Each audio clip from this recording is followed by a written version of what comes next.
I'm very pleased tonight to introduce my colleague, Dr. Pamela Lightsey.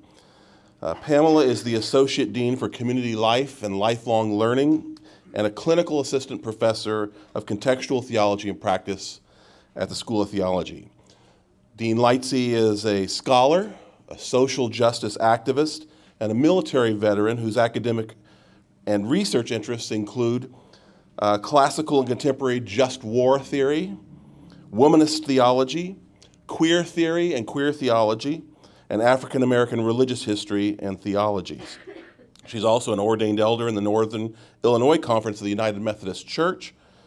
Professor Lightsey once pastored an urban church on the south side of Chicago. I don't know of any scholars who more ably integrate their scholarship, their spirituality, and their activism. And it's a pleasure to introduce Pamela Lightsey.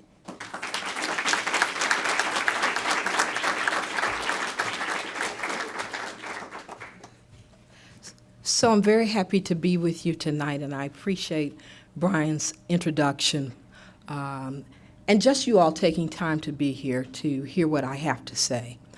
I'm going to be speaking to you tonight on a very weighty topic entitled, "And God Said Black Lives Matter." Not enough to say Black Lives Matter. Lightsey has to come and insert God into the conversation.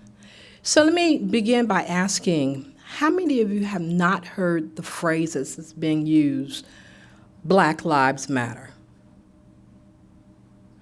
Great, because if there was anyone here who had not heard that phrase, I think I would have fell out. So great, we're on similar footing here with the phrase itself. So I've been to Ferguson. I went to Ferguson beginning in August last year and have made several trips to Ferguson since August last year. And the reason I went to Ferguson is because I'm a womanist theologian, and that in and of itself carries with it a lot of work and a lot of responsibility. So let me share with you first what I mean when I say womanist theologian. How many have heard that term womanist before? Oh, good. How many have heard the term feminist before? Yeah.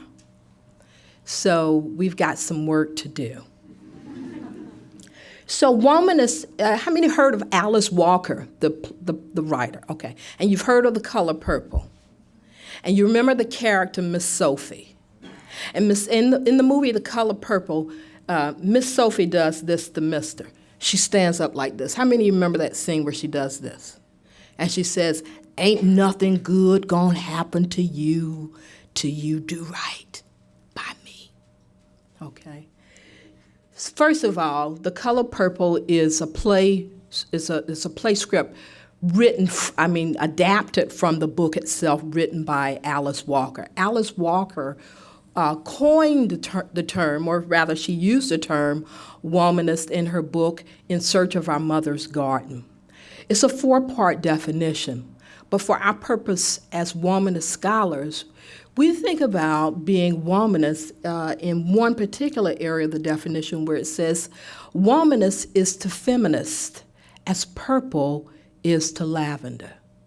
So deeper, richer colors, eh?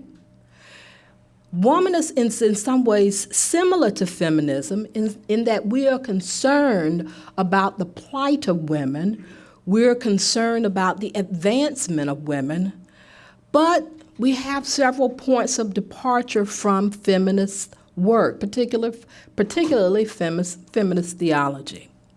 Womanist theology falls within the branch of what is known as liberation theology.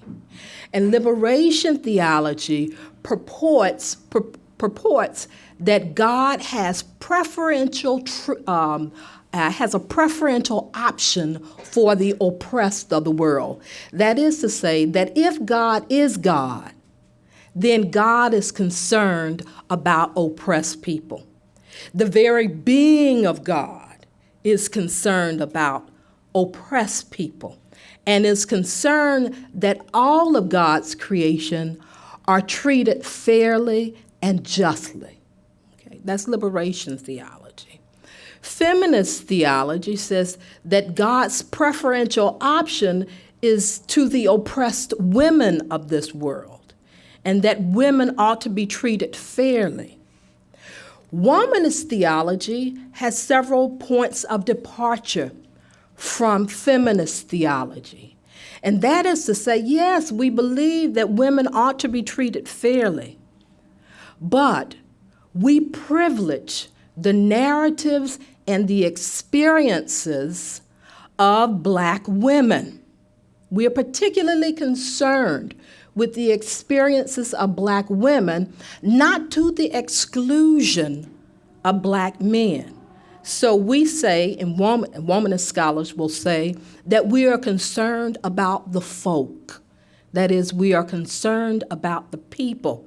And we cannot, because Black people have been oppressed for so long, we dare afford to, rather, exclude the care and well-being of Black men.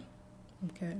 So as a womanist scholar, I went to Ferguson because I was particularly concerned about the treatment of Black men and women in that local area.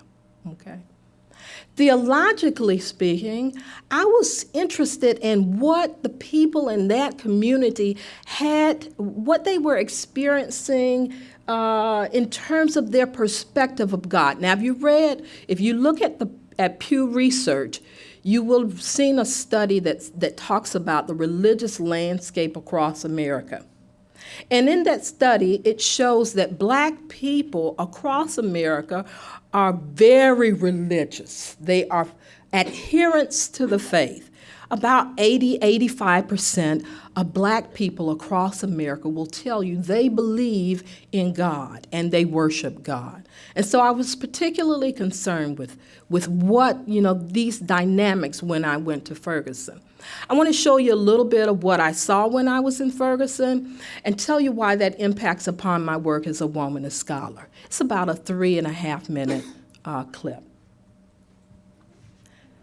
Now it's in green, parts of it is in green because I'm live streaming, and you'll get it.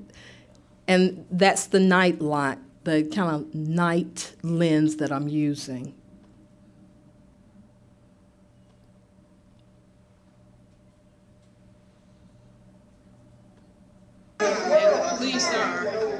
And the police are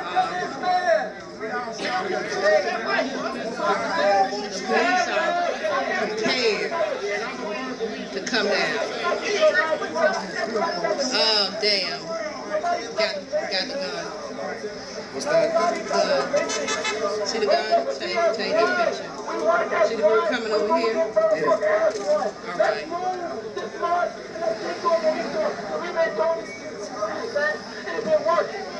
Now they are on the side. They're not in the streets. Right. They're not in the streets, so there's no need for the police to come in like You're coming to antagonize.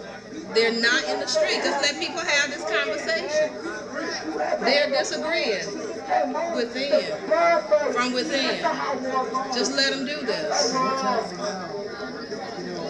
This whole militaristic view is really what antagonizes folks. The folks behind me are simply protesting. But this whole view of the militarization of our country, this is what fucked up all of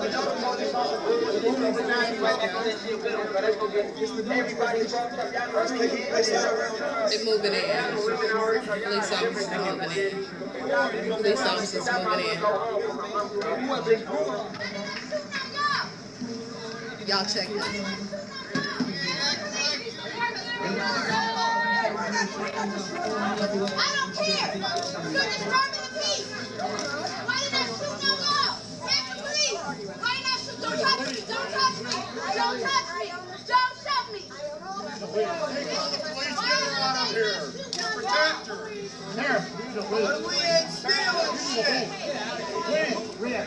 This is the Reverend Dr. Pamela. Lightsey. How are you? All the Twitters. It's a pleasure to meet you. Thank you. Well, you know, it's a team effort. You know, it's a team effort. Yeah. So, can you tell me a little bit about what's going on? So this is the space where everybody meets up. And so if people are coming from out of town or people just want to find a place to go where everybody will be, this is where we tell them to come. And usually during the day it's a little bit slow. At night or once afternoon comes, people start coming in here because they get treated for things, or this is the place where we embark from. Yeah. It's not a headquarters though. You know, it's just a community place where people come. And the police came earlier today and took some of the supplies that they used to get the tear gas out of people's eyes. What was their justification for taking the supplies? This is a war. But what lie did they have to tell you? Oh, no, I mean, this is Ferguson. They don't need a lie. Well, yeah. They just antagonize Yeah. and do what they want to do. They said we're gonna come in here and look for some stuff, and they didn't. What the hell did they take from you all? Malox. Wait a minute, Malox. bro. You mix Malox with water. I get you. But Yeah. wait a minute. Yeah. The police Yes. raided a church With children in it. with during children school. in Yes. it. Armed police. Yes. Let's put this out. Yes. Armed police Yes. raided a church Yes. with children in Yes. it to confiscate some damn Malox. Yes. Well, to them, Well- what is the equivalent of a bulletproof vest? Something where somebody can go get tear gas, get fixed. Okay, so yes, I am a preacher. You all heard me curse a couple of times, but I try to keep it real. And part of my research is really, you know, in order to get into the places and to learn the things that I learn from people, it's about making connections and making connections that are raw and that are very real. What I learned in Ferguson and what I continue to learn as I look at the protests, as I'm involved in the protests across the country, is this phrase called Black Lives Matter. It's not just a clarion call for justice, but it's a call that is particularly concerned about the sacred worth of Black bodies. So Black Lives Matter did, as you may remember, did not come into focus until October. Very early on, in August when I went to Ferguson, we were concerned about the vilifying of Michael Brown, the demonization, the character assassination of this African-American man, okay? But it wasn't until after the video was played with Eric Garner being choked, and after seeing a Black woman being near pummeled to death on a California highway by a police officer, that you begin to hear people making plans. Okay, we gotta get together across the nation.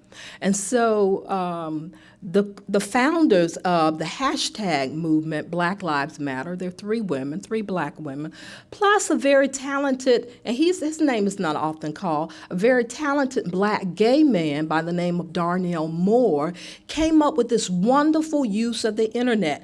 And they made a website.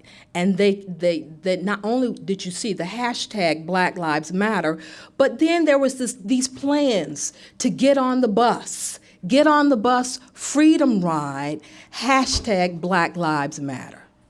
So then you hear this very concerted effort, not simply to talk about, or not simply to say, okay, the man had his hands up, don't shoot, but now the attention is shifted from the perceived innocence of a Black man to thinking about the quality and the sacredness of lives of Black men and women all across the world. That was a very critical shift. And for me, that was a very theological shift, because what it is saying is that, okay, not only should I be taken seriously and accepted as a human being, but my life has worth. My life matters. And that was a theological issue that kind of, it continues to pique my interest. Now, the question is whether or not the church really has a connection to the current social justice activism that is going on.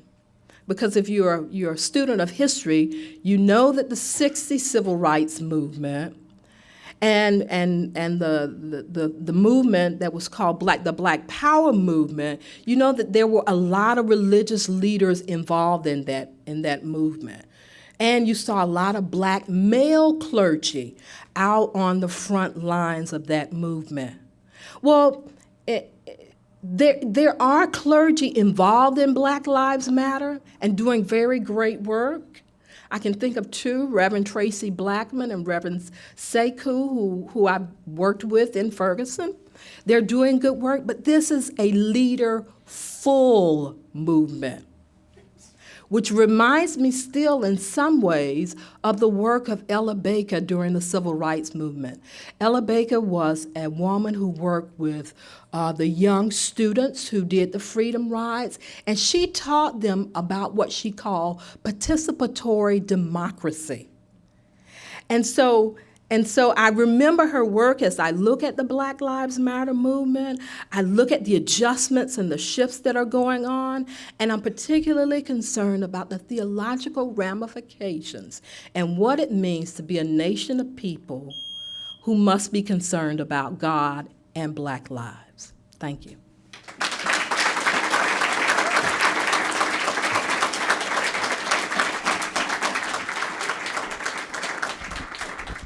I suppose I can take your questions. I'd be happy. So I actually grew up 15 minutes away from Ferguson and was home when the protest really came to be on a larger scale. So from your personal experiences, what do you think the community did that made it successful in turning into, not the movement as a whole, but kind of moving away from this violence in the community? Like what aspects of the community were they able to bring this to greater and greater peace? Yeah. So you mean the police violence in the community? I just mean the overall violence in the community because it's over time has deterred, definitely. Just speaking as someone who was home when there were all the riots. Yeah, I was there. I was there. Yeah.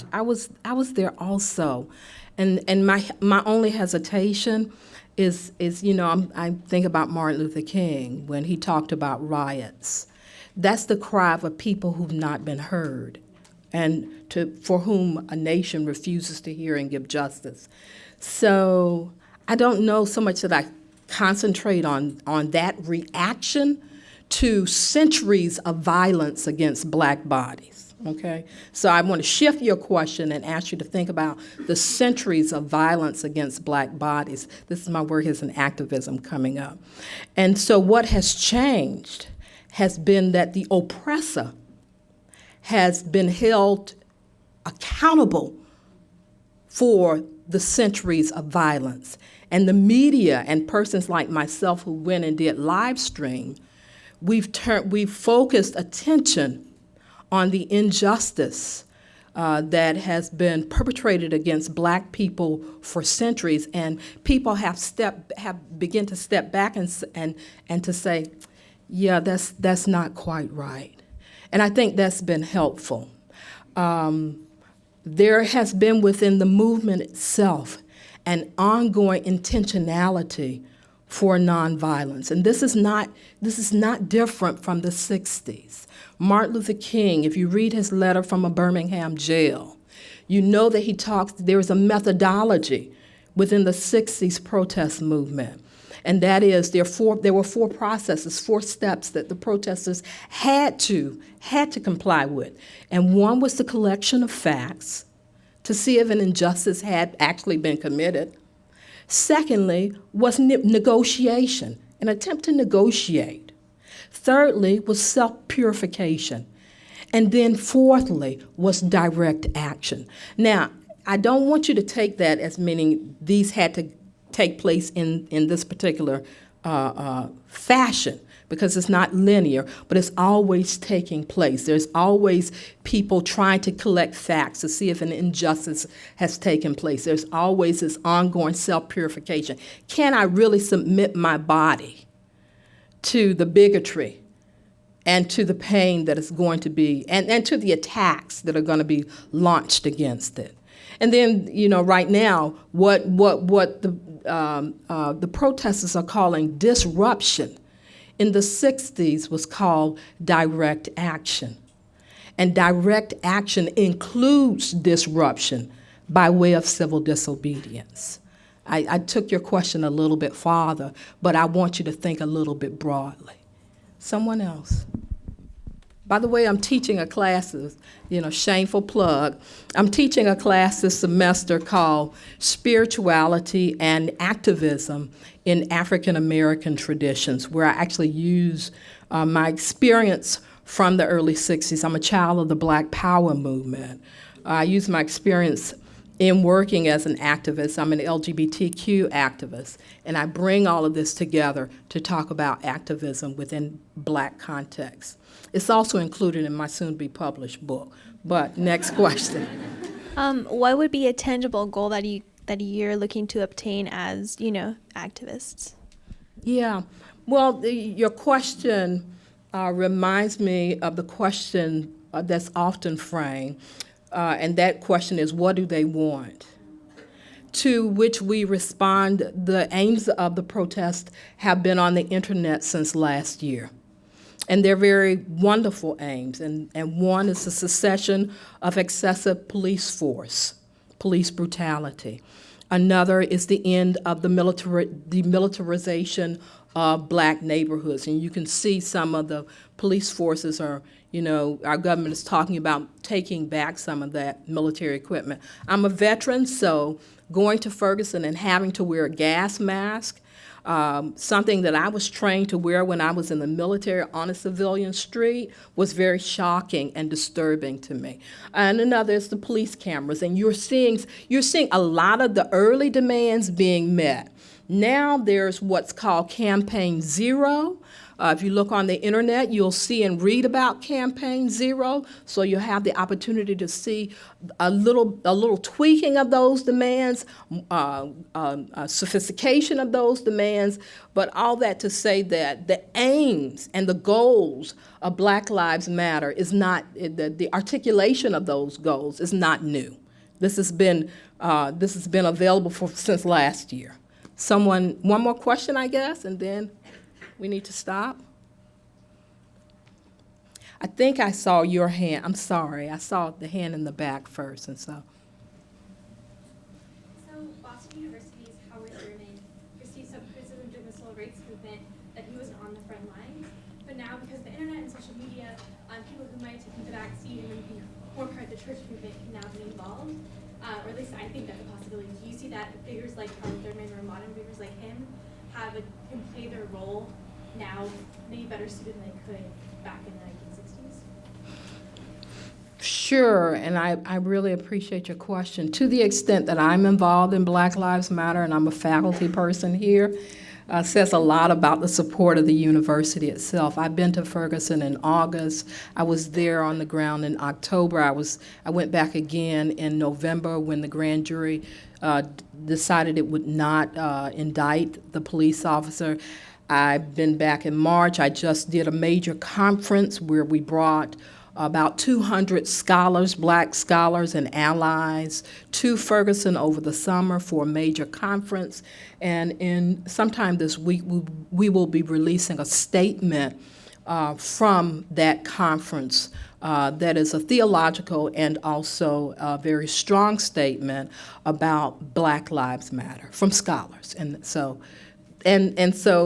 when you read the statement, take pride in it because it is due, I shouldn't say largely because so many people were involved, but it's due in part to the support of Boston University and specifically, I should also say, the School of Theology.